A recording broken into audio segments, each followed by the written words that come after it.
ብኩናት ምኽንያት ባዶ ኣብ ዝቐረየት ጎቦ ኣብ ሓንቲ በዓቲ ሓደ ወታደርን ሓንቲ መነኩሴን ንብሕቶም ቀረዩ።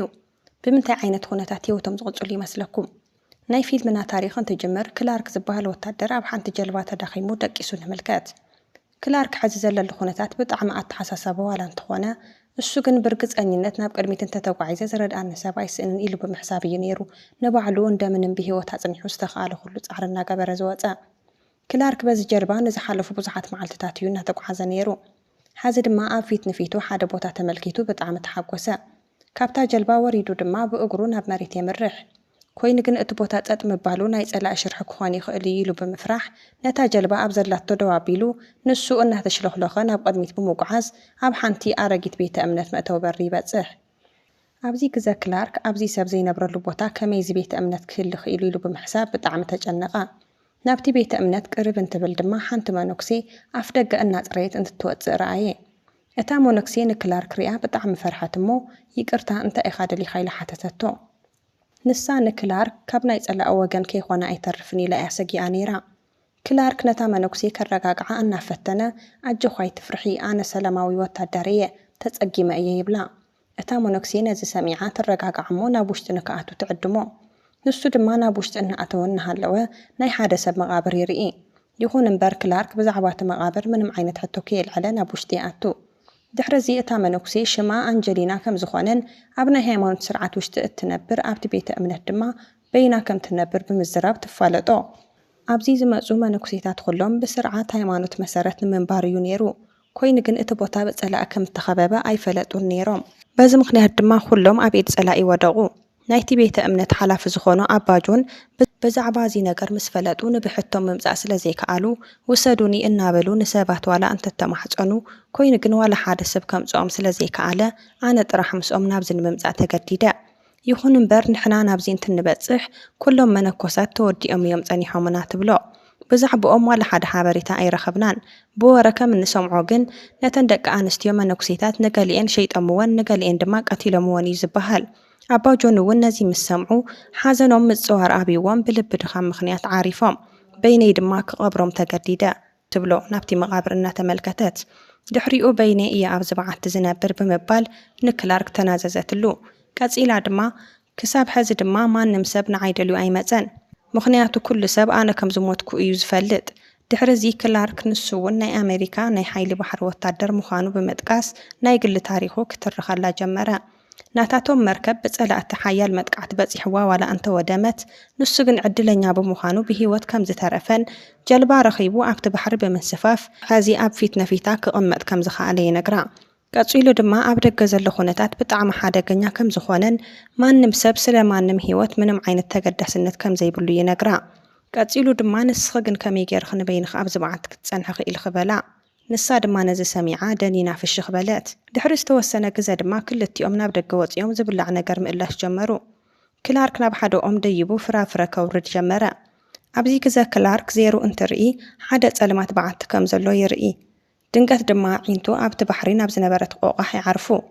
ናብቲ ባሕሪ ብምቕናዕ ድማ ነታ መነኩሴ ኣብታ ጀልባ ኣሳፈራ። ነታ ቆቋሕ ንምሓዝ ስለ ዘፀገመሎም ክላርክ ናብቲ ባሕሪ ዘሊሉ ብምእታው ነታ ቆቋሕ ይሕዛ። ብሓዊ ጠቢሶም ድማ ምብላዕ ይጅምሩ። እናበልዑ እናሃለዉ ድማ ክላርክ በዚ ጀልባ 300 ማይል ዝኣክል እየ ተጓዒዘ። ኮይኑ ግን ኣነ ኣብዚ ቦታ ክሳብ ዝበፅሕ እቲ ኩናት ከብቅዕ እዩ ዝብል ዓብዪ እምነት እዩ ነይሩ እንበላ። ቀፂሉ ድማ ወለዲ ከም ዘይብሉን ን14 ዓመታት ዝኣክል ወለዲ ዘይብሎም ህፃናት ኣብ ዝዓብይሉ ትካል ከም ዝነበረን ድሕሪኡ ድማ ንሃገረይ ሓደ እጃም ከወፋለን ኢሉ ብምሕሳብ ውትድርና ከም ዝተቐላቐለ ነገራ። ንሳ ድማ ቅብል ኣቢላ ንሳ እውን ከምኡ ወለዲ ከም ዘይብላ ኮይኑ ግን ናብ እግዚኣብሔር ምቕራብ ትፈቱ ስለ ዝነበረት ንሰባት ትክክለኛ መንገዲ ንምርኣይ ክትብል ናይ ምንኩስና ሂወት ከም ዝመረፀትን ከምኡ ብምግባራ ድማ ሕጉስቲ ከም ዝኾነት ነገረቶ። ኣብዚ ግዜ ክላርክ ብኣዘራርብኡ ክማርኻን ናብ ናይ ባዕሉ ዓለም ክስሕባን ይፍትን ነበረ። ይኹን እምበር ንሳ ግን መነኩሴ ስለ ዝኾነት ኣብ ቁፅሪ ከየእተወት ተሓልፎ። ድሕሪዚ ናይ ጦር ጀታት ኣብ ሰማይ ረኣዩ። ኣብዚ ግዜ ዝነበሮም ኣማራፂ ምሕባ እዩ። ተዘይ ኮይኑ ግን እንተሪኦምዎም ክቐትልዎም እዮም። ድሕሪዚ ክላርክ ብዛዕባ እቲ ዝረኣዮ በዓቲ ነታ መነኩሴ ይነግራ እሞ ናብኡ ከይዶም ድማ ይሕብኡ። ድሕሪ ዝተወሰነ ግዜ ክላርክ ናብ ደገ እንትርኢ ፀላእቶም ነቲ ጎቦ ሙሉእ ከም ዘውደምዎ ይስተውዕል። ነቲ ቦታ እንትርኢ ድማ ኩሉ ብሓዊ ሓመድ ኮይኑ እዩ። እቲ ቤተ እምነት እውን ኣይተረፈን። እታ መነኩሴ ነዘሪኣ ብጣዕሚ ትሓዝን እሞ ንክላርክ ንስኻ በዚ ኩነታት ኣብዚ ምንባር ትኽእል ኣይመስለንን ትብሎ። ኣብዚ ግዜ ብዙሓት ናይ ጃፓን ወታደራት ናብቲ ቦታ ምውሓዝ ይጅምሩ። ብርግጽ እዞም ወታደራት ኣብዚ ቦታ ዝኾነ ሰብ ከም ዘሎ ጥቆማ በፂሕዎም እዩ። ኣብ ዝቕጽል መዓልቲ ክላርክ ካብ ደቃሱ ገስጊሱ ብምልዓል ናይቲ ቦታ ኩነታት ክዕዘብ ጀመረ። ኩሉ ነገር ወዲሙ እዩ። ካብዚ ንምምላጥ ብሕታዊት መማረፂት እታ ዝመፀላ ጀልባ እያ ነይራ፣ ግን ንሳ እውን ተቓፂላ እያ። እታ መነኩሴ ድማ ነቲ ዝወደመ ቤተ እምነት እናረኣየት ልባ ተሰይሩ ምንባዕ ጀመረት። ድንገት ቅንዕ እንትትብል ድማ ናይ ጃፓን ወታደራት እናመፁ ረኣየት። ቁፅሮም ድማ ብርክት ዝበለ እዩ ነይሩ። ክልቲኦም ድማ ተመሊሶም ናብቲ በዓቲ ይኣትዉ እሞ ንእሽተይ ምስ ፀንሑ ድማ ንስኻ ንክትተርፍ ኣነ ንባዕሊ ኣሕሊፈ ክህብ ኣለኒ ትብሎ። ክላርክ ብዘረባኣ ሰንቢዱ ብፍጹም ኣይኸውንን፣ ኣብ ኢዶም እንተወዲእኺ ንስኺ ብፍጹም ሓሲብክዮ ዘይትፈልጥ ነገር እዮም ክገብርኺ፣ ስለዚ ቅረይኺ ኣብዚ ተንሕባ እዩ ዝሓይሽ ኢሉ እምና። ምስ ጸልመተ ድማ ክላርክ ብሕቡኡ ናብቲ ደንደስ ባሕሪ ከይዱ ንድራሮም ዝኾነ ዓሳ ከጽምድ ይጅምር። ኮይኑ ግን ብዙሕ እንተይጸንሐ ናይ ጃፓን ወታደራት ጀልባ ክሓልፍ ረኣየ። ወዲያው ድማ ተሓበአ። ኣብቲ በዓቲ ንምምላስ እንተፈቲኑ ተታሒዙ ከም ዝቕተል ስለ ዝፈልጥ ገጹን ሰብነቱን ብጸሊም ጭቃ ቀቢኡ ናብቲ ናይ ጃፓናት ካምቢ ብምእታው ዝተወሰኑ ምግቢ ዝሓዙ ኣቕሓታት ምእካብ ይጅምር። ኮይኑ ግን ድንገት ዝተወሰኑ ወታደራት ይመፁ እሞ ሓዲኡ ኣብኡ ኮፍ ስለ ዝበለ በዚ ምኽንያት ክላርክ ኣብኡ ክሓድር ተገደደ። ኣብ ዝቕጽል መዓልቲ እታ መነኩሴ ካብ ድቃሳ እንትትትስእ ክላርክ ካብ ዝኸዶ ከም ዘይተመለሰ ኣስተውዐለት። በዚ ድማ ብዛዕባ ክላርክ ብጣዕሚ ክትጭነቕ ጀመረት። ክላርክ ድማ ንግሆ እቶም ወታደራት ንልምምድ እንትወፁ ካብ ዘለዎ ቀሲሉ ይወፅእ። ኣብዚ ግዜ እታ መነኩሴ ድንገት ናይ ጥይት ድምፂ ሰምዐት። ደንጊፃ ድማ ምናልባት ንክላርክ ብጥይት ወቂዖምዎ ክኾኑ ይኽእሉ እዮም ኢላ ብምሕሳብ ርእሳ ኣብ እምኒ ደጊፋ ምብካይ ትጅምር። ኣብዚ ግዜ ክላርክ ካብ ዝኸዶ ተመሊሱ ነታ መነኩሴ ንምንታይ ካብቲ በዓቲ ትወፂ ኢሉ ብጣዕሚ ተቆጣዓ። ብቕልጡፍ ድማ ናብቲ በዓቲ መሊሱ የእትዋ። ቀፂሉ ድማ እቲ ካብ ካምፕ ዝሰረቆ ምግቢ እናውፅአ ነታ መነኩሴ የርእያ። ንሳ ድማ ፈሪሓ ስለ ዝነበረት ድሕሪ ሕዚ ናብ ደገ ክትወፅእ ከለኻ ፈለማ ንዓይ ኣፍልጠኒ፣ እንተዘይ ኮይኑ ግን ኣነ እውን ናብ ደገ መውፅአይ ኣይቋርፅን ትብሎ። ክላርክ ድማ በቃሽ ድሕሪ ሕዚ ከምኡ ኣይገብርን ኢሉ ቃል ይኣትወላ። ካብ ዕለታት ሓደ መዓልቲ ድማ ክላርክ መሰንተርን ዕንበባን ኣምፂኡ ብህያብ መልክዕ የበርክተላ። ንሳ ድማ ነቲ ህያብ ተቐቢላ ብስርዓት ተቐምጦ። ኣብዚ ግዜ ክላርክ ሓደ ግዜ መነኩሴ እንተኮይንካ ገዲፍካ ምውፃእ ኣይከኣልን ኢሉ ይሓታ። ንሳ ድማ ይከኣል እዩ፣ ኮይኑ ግን ኩሉ ነገር ኢኻ ትስእን። ሓንቲ መነኩሴ ሓንሳብ ካብ ምንኩስና ዓለም እንተደኣ ወፂኣ ኣምላኽ ይቕራ ኣይገብረላን፣ ምስ ሞተት እውን ነብሳ ብመከራ እያ ትሳቐ ትብሎ። ቀፂላ ድማ ንሕና ናብዚ ንምምፃእ እንትንውስን ን5 ዓመታት ዝኣክል ናይ ሓቂ መነኩሴ ክትኸውን ከም ትኽእልን ከም ዘይትኽእልን ዕድል ይወሃበካ እዩ። ኣነ እውን ናይ 5 ዓመት ዕድል ተዋሂብኒ 5 ዓመት ፀኒሐ እያ። ናይ መወዳእታ ውሳኔ ንከፍልጥ ድማ 1 ወርሒ ጥራሕ እዩ ዝቐረየኒ ትብሎ። ኣብዚ መንጎ ግን ዘደንግፅ ድምፂ ሰሚዖም ይርበሹ። ክላርክ ቅልቅል ኢሉ እንትርኢ ድማ ናይ ጃፓን ወታደራት ካብቲ ቦታ ለቂቆም ይኸዱ ከም ዘለዎ ኣስተውዓለ። እዚ ኣጋጣሚ ድማ ንዕኦም ፅቡቕ ስምዒት ፈጠረሎም። ሓጎሶም ልዕሊ ቃላት ኮይንዎም ድማ ነንባዕሎም ተታሒዞም ምዝላል ይጅምሩ። ድሕሪ እዚ ክላርክ ፅቡቕ ኣጋጣሚ እዩ ኢሉ ስለ ዝሓሰበ ንዓኣ ልክዕ ከምቲ ሎሚ ዘምፃእኹልክ ህያብ በብመዓልቱ እናምፃኹ ክህበኪ ይደሊ እየ። ንዓኺ ከገልግልን ሂወተይ ኩሉ ምሳኺ ክሕልፍን እየ ዝደሊ። እዚ ድማ ንዓይ ኣብ ሂወት ዘመነይ ካብ ዝረኽቦ ህያብ እቲ ዝዓበየ ህያብ እዩ ዝኸውን። ምክንያቱ ኣብ ውትድርና ዓለም እናሃለኹ ምስ ሞት ፊት ንፊት እናተፋጠጥኩ እየ ነቢረ። ንስኺ ቅድሚ ውስን መዓልትታት ዝመፃኽዎ ኣመፃፅኣ እንተትርኢ ከመይ ብሂወት ተሪፈ ከም ዝመፃኹ ንምእማን ትሽገር ነርኪ ኢኺ። ስድራና ካብ ኩሉ ንላዕሊ ሃገር ከም ትቕድም እናተዛረቡ እዮም ዓብዮምና ይብላ እሞ ቀፂሉ ድማ ኣብ ዝቕፅል ወርሒ ንዓይ ክትብሊ መነኩሴ ናይ ምዃን ሓሳብኪ እንተትቕይሪ ደስ ይብለኒ። እዚ ብምግባርክ ድማ እመንና ኣይትጠዓስኒ ኢሉ ቃል ይኣትወላ። እታ መነኩሴ ድማ እዚ ኣብ ኢደይ ዘሎ ቀለበት ትሪኦ ዶ ኣለኻ? እዚ ቀለበት ቅድሚ ምግባር ፈለማ ብናይ ኣምላኽና ሽም ንምሕል ኢና። እዚ ማለት ኩለና መነኩሴታት ንምዃን ተዳሊና ኣለና ማለት እዩ። ድሕሪ 5 ዓመት ድማ እዚ ቀለበት ብወርቂ ቀይርና ኢና ንገብሮ። ክሳብ መፈፀምታ ሂወትና ድማ ሓቢርና ይጸንሕ። ሂወት ብኣገልግሎትን ብጸሎትን ንቕድሚት ይቕፅል ብምባል ተዛረቦ። ክላርክ ነዚ ምስ ሰምዐ ብጣዕሚ ሓዚኑ ንበይኑ ናብቲ ደንደስ ባሕሪ ኸይዱ ይቕዝም። ብዙሕ ከይጸንሐ ድማ እታ መነኩሴ ናብኡ ትመጽእ።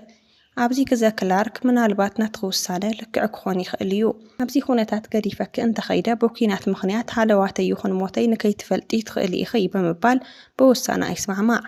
ምስ መሸየ ድማ ድራር እናበልዑ እናሃለዉ ክላርክ ካብቶም ናይ ጃፓን ወታደራት ዝሰርቆ መስተ ብምቕዳሕ ንዓኣ እውን ስተይሉ ይህብ። ክላርክ መስተ ኣብዚሑ ይሰትሞ ነታ መነኩሴ እናተጻረፈ ምዝራብ ይጅምር።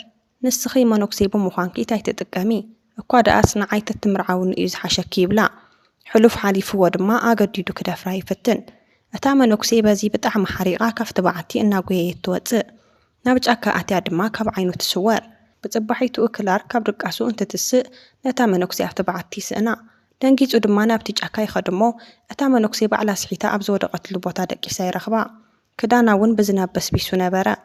ኣብዚ ገዛ ክላርክ ናይ ጃፓን ወታደራት ይመፁ ከም ዘለው ይርኢ እሞ ሒዝዋ ናብቲ በዓቲ ይምለስ። እታ መነኩሴ ደረቕ ክዳን የድልያ ስለ ዝነበረ ክላርክ ሂወቱ ኣብ ሓደጋ ኣትዩ ተመሊሱ ናብቲ ናይ ጃፓናት ካምፕ ብምኻድ ንዓኣ ዝኾኑ ክዳውንቲ እናመረፀ ምስራቅ ይጅምር። ኮይኑ ግን ሓደ ወታደር ክሰርቕ ስለ ዝረኣዮ ደው ከብሎ ይፍትን። ክላርክ ድማ ኣማራፂ ብምስኣኑ ነቲ ወታደር ክቐትሎ ተገደደ። ምስ ቀተለው ድማ ሬስኡ እናጎተተ ናብቲ ባሕሪ ብምድርባይ ተመሊሱ ናብቲ በዓቲ ኸደ። እቶም ዝሰርቖም ክዳውንቲ ኣምፂኡ ድማ ነታ ባዕላ ዝሰሓተት መነኩሴ የልብሳ። ኣብ ዝቕፅል መዓንቲ ናብ ቡንኣ እንትትምለስ ባዕላ ካብቲ ስሕት ድሕሪ 2 መዓልቲ ምንቅሓ ዘከረት። ክዳና ተቐይሩ ብምርኣያ ድማ ብጣዕሚ ተደነቐት።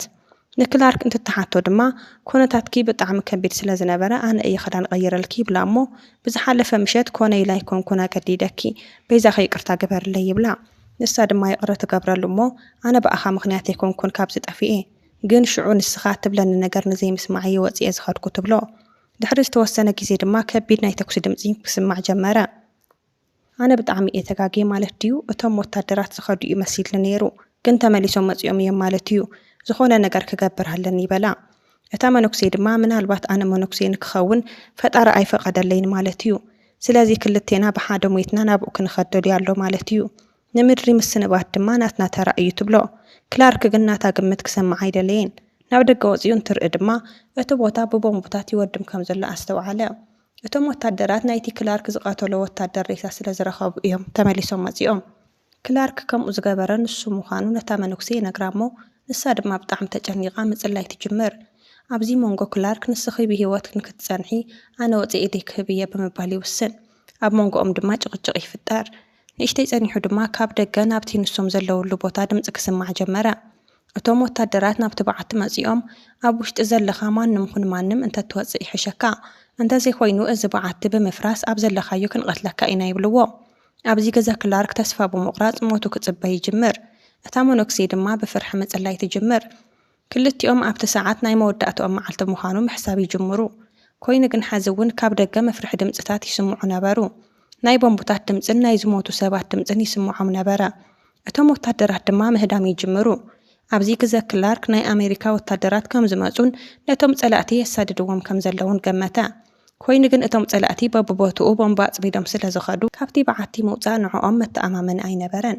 ስለዚ ኣብ ዘለውዎ ኮይኖም እቶም ወታደራት ክሳብ ዝመፁሎም ክፀንሑ ከም ዘለዎም ተስማዕምዑ።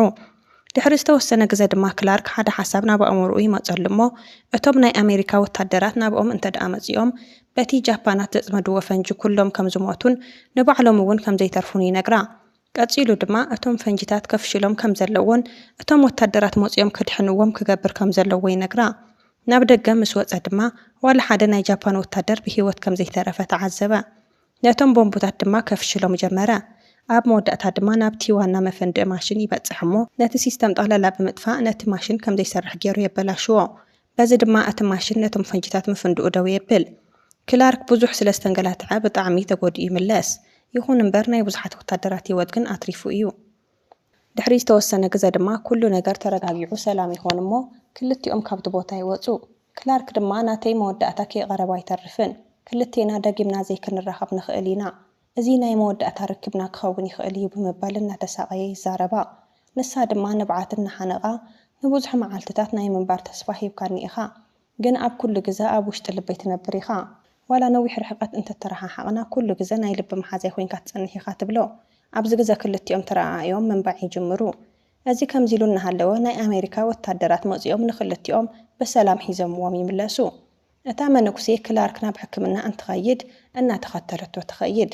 ክልቲኦም በሰላም ከም ዝወፁ እናረኣና ድማ ፊልምና ይብቅዕ። ሓቢርኩም ስለ ዝፀናሕኩም ይመስግን። ኣብ ወፃሊ ብኻልእ ፊልሚ ክንራኸብ ኢና። ክሳብ ሽዑ ሰሰና ይንዓኹም።